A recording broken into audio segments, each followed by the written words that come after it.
Hello students, once again welcome in another session of elective accounting. Students, in this session we will calculate the last sum of this unit, that is unit number 1 branch accounting, right? આ યુનિટનો last sum એ calculate કરીએ છીએ. Sum number 45 given in your litho on page number 167. Page number 167 પર question number 45 એ તમને આપેલ છે, right? In this question, if you read the last paragraph, જો તમે last paragraph question નો read કરશો students, તો તમને idea આવશે કે આ question માં આપણે in the books of branch final accounts છે prepare કરવાના છે, and in the books of head office we need to draft the journal entries and branch account, right? That means branch ની books માં તમારે prepare કરવાનું થશે trading account, P&L account, head office account and balance sheet, right? આ જે final accounts છે બ્રાન્ચની બુક્સના જે મેં અહીંયા કમ્પ્લીટ કરેલ છે, but today I am giving you this final accounts in your homework, right? હોમવર્કમાં જાતે તમારે કેલ્ક્યુલેટ કરવાના છે. If you have any query or doubts you can see the final accounts from here also. અહીંયા મેં calculate કરેલ છે, but તમારી બુકમાં તમારે જાતે કેલ્ક્યુલેટ કરવાનો છે આ સમ, રાઈટ? એટલે કે બ્રાન્ચના જે ફાઇનલ અકાઉન્ટ્સ છે એ તમારે જાતે પ્રિપેર કરવાના છે up till this અહીંયા સુધી, રાઈટ? બેલેન્સ શીટ લાસ્ટમાં પ્રિપેર કરો છો ત્યાં સુધી, રાઈટ? જેથી કરીને તમને ખ્યાલ આવે કે ફાઇનલ અકાઉન્ટ્સ કઈ રીતે બનાવવા, અને જો કે અટકો છો કે ક્વેરી છે then you can refer this sum, right? આ વાત કરીએ આપણે in the books of branch કે જે તમે ફાઇનલ અકાઉન્ટ્સ પ્રિપેર કરવાના છો એ. Now in the same question you are asked to draft the journal entries and branch account in the books of head office. હેડ ઓફિસની બુક્સમાં જર્નલ એન્ટ્રીઝ અને branch account prepare કરવા માટે કીધેલ છે. જે કદાચ તમને હજુ સુધી ક્લિયર ન હોય સ્ટુડન્ટ્સ, તો એ અહીંયા હું આજે તમને કરાવું છું, રાઈટ? પહેલા શું કરશો, તમારી બુકમાં હેડિંગ આપી દેજો sum number 45 page number 167 and then give the heading in the books of branch Mumbai, branch trading account, then P&L account, head office account and balance sheet, right? એ તમારે અહીંયા સુધી કમ્પ્લીટ કરવાનું છે. After preparing this final accounts give the next heading in your book in the books of head office journal entries. Draw the format of journal entries, right? And after preparing the journal entries we will draw the Mumbai branch account in the books of head office, right? Okay, now one by one we will see the journal entries. First one, આજના જ first સેશનમાં જ મેં તમને journal entries છે draft કરાવેલ છે. કઈ રીતે કરીએ છીએ? From the final accounts we are drafting the journal entries. Final accounts પરથી જ જર્નલ એન્ટ્રીઝ છે ડ્રાફ્ટ કરવાની છે. ફર્સ્ટ લઈએ છીએ trading account, right? One by one debit side credit side લેતા જઈએ છીએ. ફર્સ્ટ એન્ટ્રી શું થશે સ્ટુડન્ટ્સ? પહેલા લઈએ છીએ ટ્રેડિંગ અકાઉન્ટની ડેબિટ સાઇડ કે જે તમે ટ્રાન્સફર કરો છો હેડ ઓફિસના બ્રાન્ચ અકાઉન્ટમાં, રાઈટ? સો એન્ટ્રી શું થશે? Branch trading account debit to branch account. Total કેટલો લેશો? Only expenses will be recorded, એમનો જ ટોટલ લેવાનો છે, ગ્રોસ પ્રોફિટ કન્સિડર કરવાનો નથી, રાઈટ? ડેબિટ સાઇડનો total opening stock plus purchase plus good sent to branch. So first journal entry will be in the books of head office. Number 1, 31st December 2010. તમારું year ending થાય છે 31st December 2010. Entry branch trading account debit to branch account total 92,000 rupees. Write down the being incorporating the debit side of trading account to branch account. ચલો એ સુધી clear થાય છે students? Okay. Now branch account debit side લીધા પછી students next branch અકાઉન્ટની credit side આપણે transfer કરીએ છીએ.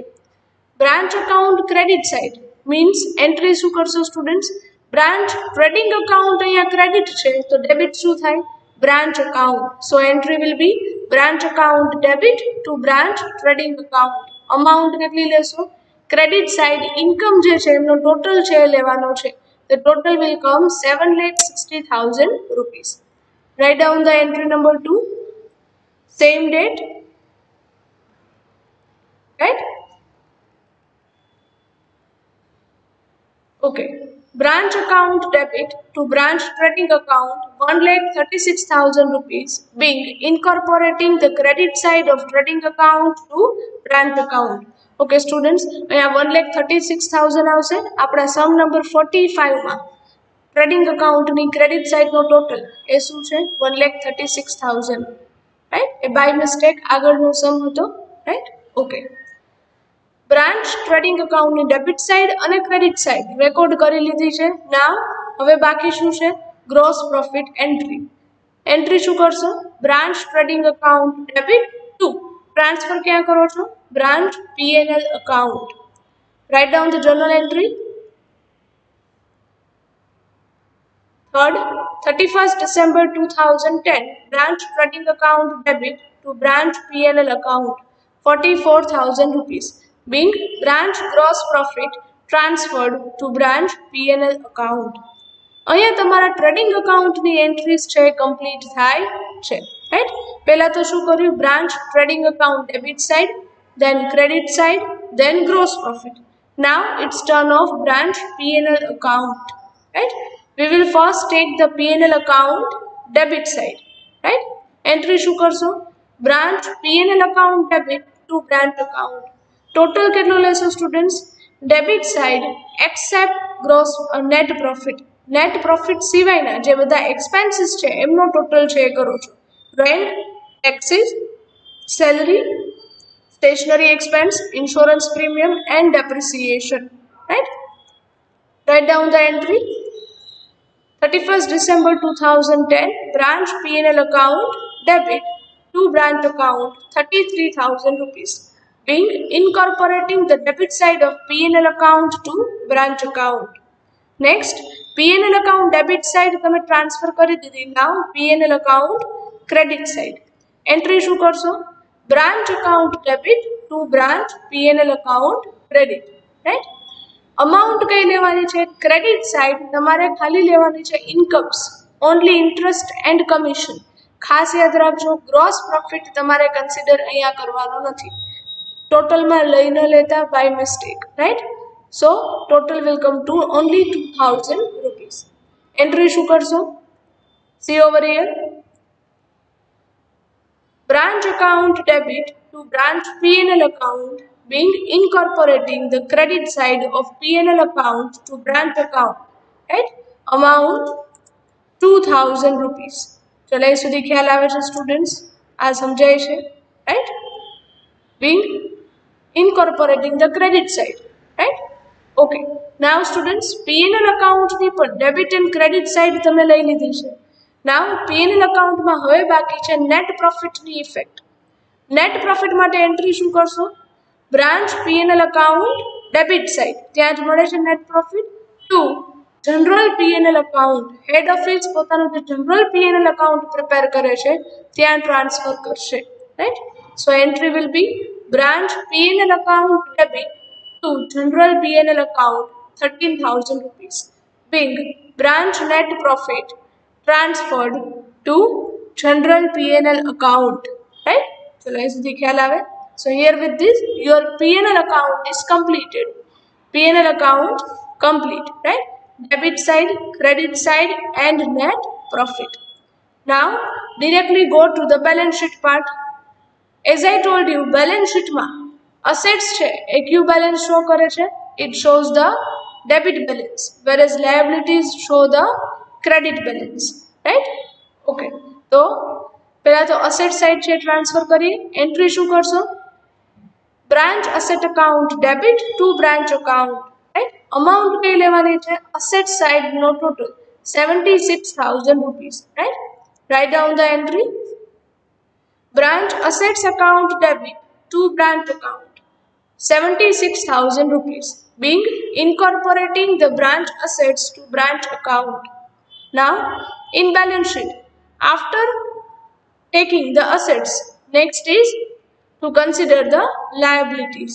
liability side a generally Q balance તમને દેખાડે છે. it shows the credit balance. તો એન્ટ્રી શું કરશો? branch account debit to branch liabilities account credit. Right. Amount કઈ લેવાની છે? Must remember, head office account consider કરવાનું નથી, right. Only you need to take the liabilities, ખાલી તમારે લાયબિલિટીઝ જ લેવાની છે. 18,000 rupees creditors and bills payable, right. Okay, so write down the entry. Branch account debit to branch liabilities account credit 18,000 rupees, right. B, incorporating the branch liabilities to branch account. ચલો અહીં સુધી clear થાય છે students? તો આ થઈ તમારી final accounts પરથી જર્નલ એન્ટ્રીઝ. હવે નેક્સ્ટ સ્ટુડન્ટ્સ, તમને ક્વેશ્ચનમાં એક ટ્રાન્ઝેક્શન આપેલ છે, એડજસ્ટમેન્ટ આપેલ છે. એડજસ્ટમેન્ટમાં જો એક એડજસ્ટમેન્ટ જેમાં એવું છે કે જેમાં હેડ ઓફિસ બ્રાન્ચને ગુડ્સ સપ્લાય કરે છે, જે ગુડ્સ હજુ બ્રાન્ચને યર એન્ડિંગ થવા છતાં પણ રિસીવ થયેલ નથી, which is called goods in transit. છે કે નહીં? Yes, right. તો as I told you in our last session, આપણે એની પણ એક એન્ટ્રી છે કરવાની રહેશે. એન્ટ્રી શું કરશો? Write down the next entry. Goods in transit account debit to branch account. Why? તો કે મોકલો છો કોને? બ્રાન્ચને, રાઈટ. અમાઉન્ટ કેટલા છે? 10,000 રૂપીસ. બિંગ શું લખશો? Goods supplied by head office but same was not received by the branch. તો આ એન્ટ્રી ખ્યાલ આવે છે સ્ટુડન્ટ્સ? અહીંયા સુધીની એન્ટ્રીનો જનરલી તમને આઈડિયા છે, રાઈટ. આ સિવાય હજુ એક એડજસ્ટમેન્ટ છે સ્ટુડન્ટ્સ કે જેની એન્ટ્રી છે એ હેડ ઓફિસ પોતાની બુકમાં આપે છે. Depreciation on furniture. Why? The reason is that furniture ભલે સપ્લાય કરી દીધું છે બ્રાન્ચને, બટ એ ફર્નિચરનું અકાઉન્ટ મેન્ટેન હજુ કોણ કરે છે? Head office. આ સમજાય છે સ્ટુડન્ટ્સ? સો હેડ ઓફિસ જો પોતાની બુકમાં એ ફર્નિચર અકાઉન્ટ મેન્ટેન કરતી હોય તો એમના ડેપ્રિસિએશનની ઇફેક્ટ પણ એમને આપવાની રહેશે, રાઈટ. એન્ટ્રી શું કરશો? મસ્ટ રિમેમ્બર, ખાસ યાદ રાખજો, branch account debit to depreciation on furniture account 1,000 rupees. B, depreciation on furniture calculated. આ એન્ટ્રી કેમ આપીએ છીએ? ધ રીઝન ઇઝ ધેટ આ ફર્નિચર અકાઉન્ટ મેન્ટેન કોણ કરે છે? Head office. અહીં સુધી ક્લિયર થાય છે? જો આ ટાઈપનું એડજસ્ટમેન્ટ હોય તો એની પર તમારે જર્નલ એન્ટ્રી એક આપવાની રહેશે. લાસ્ટ સમમાં આ એડજસ્ટમેન્ટ નહોતું એટલે એન્ટ્રી હતી નહીં. ચલો, જર્નલ એન્ટ્રીઝ બધી સમજાય છે સ્ટુડન્ટ્સ? આ આઈડિયા આવે છે, right? Okay, next. In the books of head office journal entries draft કર્યા પછી તમને ક્વેશ્ચનમાં પૂછેલ છે branch account. Our branch is located at Mumbai. So give the heading next, Mumbai branch account.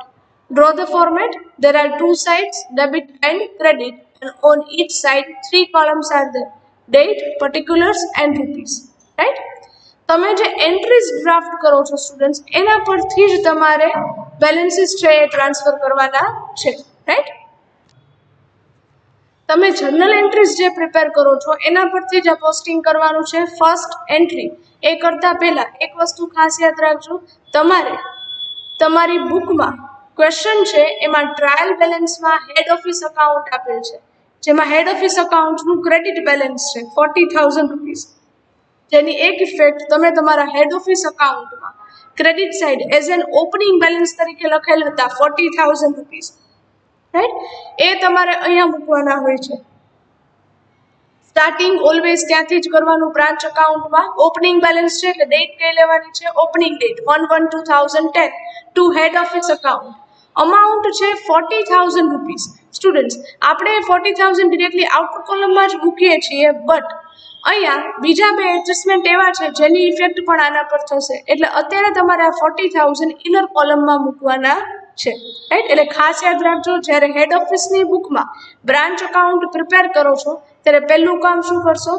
Head ઓફિસનું opening balance છે એ તમારા બ્રાન્ચ અકાઉન્ટમાં ડેબિટ સાઇડ રેકોર્ડ કરશો, રાઈટ. નેક્સ્ટ, હવે તમારી બધી જ એન્ટ્રીઝ છે જોતા જાઓ. ફર્સ્ટ એન્ટ્રી શું છે? Branch trading account debit to branch account. So branch અકાઉન્ટની ક્રેડિટ સાઇડ શું લખશો? By branch trading account. Debit side લીધેલી હતી તમે 92,000 rupees. Second entry, branch account debit to branch trading account. So branch અકાઉન્ટની debit side to branch trading account, credit side લીધેલ હતી તમે, રાઈટ, 1,36,000 રૂપીસ. થર્ડ એન્ટ્રી જે હતી ગ્રોસ પ્રોફિટની એન્ટ્રી શું છે students? Trading account debit two P&L account. આ નથી તો બ્રાન્ચ ટ્રેડિંગ એકાઉન્ટ કે નથી તો બ્રાન્ચ P&L એકાઉન્ટ, એટલે ગ્રોસ પ્રોફિટની ઇફેક્ટ અહીંયા આવશે નહીં. આ ખ્યાલ આવે છે? એન્ટ્રી નંબર 4 કઈ છે સ્ટુડન્ટ્સ? P&L એકાઉન્ટની, રાઈટ? એન્ટ્રી શું છે? Branch P&L account debit to branch account. So branch account credit side write down by branch P&L account જેમાં તમે ડેબિટ સાઇડ લીધેલી હતી branch P&L account ની 33,000 rupees. Next entry branch account debit to branch P&L account. So branch account debit side to branch P&L account જેમાં P&L account ની credit side તમે લીધેલી હતી 2,000 rupees, right? Entry number 6 is of net profit. Net પ્રોફિટની એન્ટ્રીમાં students entry શું કરો છો? Branch P&L account debit to general P&L account. So આ P&L એકાઉન્ટ પણ નથી કે જનરલ P&L એકાઉન્ટ પણ નથી, એટલે અહીંયા નેટ પ્રોફિટની ઇફેક્ટ આવશે નહીં, right? Entry number 7 branch assets account debit to branch account. So branch account credit side by branch assets account 76,000 rupees, right? Next entry liabilities માટે છે. એન્ટ્રી શું કરો છો? Branch account debit to branch liabilities account. So debit side to branch liabilities account 18,000 rupees. એમના પછી students તમે goods in ટ્રાન્ઝિટની effect આપી હતી. એન્ટ્રી શું કરો છો students? Goods in transit account debit to branch account. So branch account credit side by goods in transit account, right? 10,000 rupees. And last entry branch account debit to depreciation on furniture account, right? Entry क्या आपसे तो के branch account debit side write down to furniture account into bracket depreciation 1,000 rupees. આ રીતે તમારે branch account prepare કરવાનું છે. At last બંને સાઇડ ડેબિટ ઓર ક્રેડિટ સાઇડ બંને સાઇડનો ટોટલ છે એ કમ્પલસરી ઇક્વલ થવો જોઈએ સ્ટુડન્ટ્સ. હવે અહીંયા મેં તમને હેડ ઓફિસ અકાઉન્ટનું ઓપનિંગ બેલેન્સ ઇનર કોલમમાં મુકાવેલ છે, એમાં બે અમાઉન્ટ એડ કરેલ છે. આ અમાઉન્ટ ક્યાં છે સ્ટુડન્ટ્સ? વેરી ઇમ્પોર્ટન્ટ, ખાસ યાદ રાખજો, રાઈટ? એક તો છે ગુડ્સ ઇન ટ્રાન્ઝિટ ના 10,000, સેકન્ડ છે કેશ ઇન ટ્રાન્ઝિટ રેમિટન્સ જેને તમે કહેતા હતા રેમિટન્સ ઇન ટ્રાન્ઝિટ 4,000 rupees. એ અહીંયા એડ કરું છું, તો ખાસ યાદ રાખજો goods in transit and cash in transit આ બંનેના અમાઉન્ટ તમારે અહીંયા એડ કરવાના છે. વાય? બીકોઝ આ 10,000 નો ગુડ્સ એવો છે કે જે હેડ ઓફિસ સપ્લાય કરેલ છે અને આ 4,000 કેશ છે એ બ્રાન્ચે સપ્લાય કરેલ છે, તો એની ઇફેક્ટ હેડ ઓફિસમાં તમે આપશો 54,000 થશે, તો જ તમારું અકાઉન્ટ અહીંયા ડેબિટ એન્ડ ક્રેડિટ બંને સાઇડ શું થશે? Tally. So must remember total on both the side will come 2,11,000 rupees. So અહીં સુધી ક્લિયર થાય છે સ્ટુડન્ટ્સ? આ સમજાય છે? So here with this your branch account is completed, right? આ રીતે તમારે બ્રાન્ચ અકાઉન્ટ છે પ્રિપેર કરવાનું રહેશે, રાઈટ? સ્ટુડન્ટ્સ અહીંયા તમારું યુનિટ નંબર 1 બ્રાન્ચ અકાઉન્ટ આપણે કમ્પ્લીટ કરીએ છીએ. આ યુનિટમાં 4 ટાઈપના સમ્સ કેલ્ક્યુલેટ કરેલ છે. ડિપેન્ડન્ટ બ્રાન્ચમાં 3 મેથડ્સ છે. Method 1 branch selling goods for cash only. Method 2 branch selling goods for cash and credit both. Method number 3 branch supplied goods at invoice price, right? And fourth ટાઈપના sum જે છે independent બ્રાન્ચના. તમારા final એક્ઝામ્સમાં તમને બધા ટાઈપના Sam's છે પૂછે છે. ઇનવોઇસ પ્રાઇસ પણ હોઈ શકે, ઇન્ડિપેન્ડન્ટ પ્રાઇસ પણ હોઈ શકે, કોઈ પણ આવી શકે, એટલે બધાની પ્રિપેરેશન છે એ કરવાની રહેશે. So here with this we are ending up our this session. Thank you very much and have a nice day.